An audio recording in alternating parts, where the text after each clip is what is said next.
we have to name the congruent triangles in the diagram.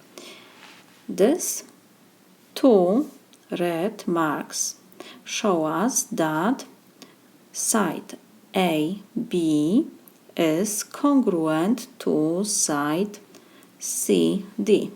So we can write this, that AB is congruent to CD. What else? We have these two red arrows. It means that side AB and CD are parallel.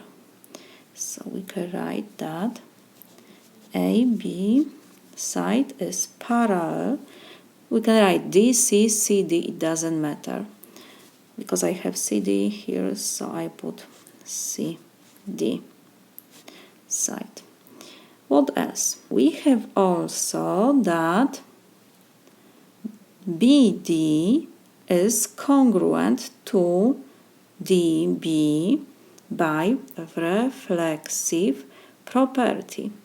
So we can write that BD is congruent to DB by reflexive property.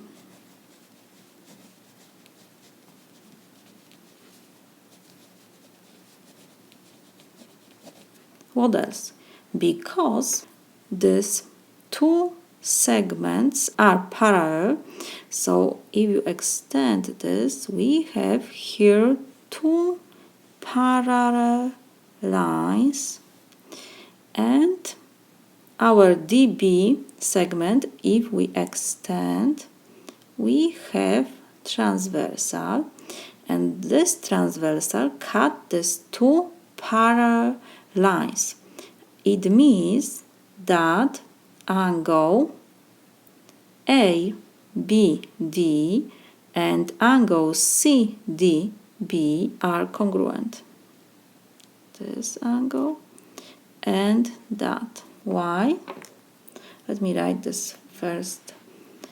We have that angle ABD is congruent to angle CDB.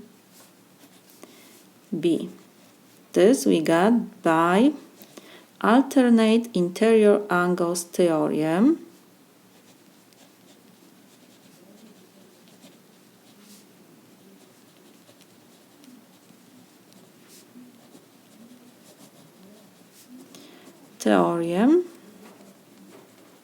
Let me remind you this theorem for you. If two parallel lines are cut by transversal, then the pairs of alternate interior angles are congruent. And we know that alternate interior angles are angles which are between these two parallel lines and on opposite sides of our transversal. This is our transversal T, we can write. So we have that angle ABD is congruent to CDB. So we see that by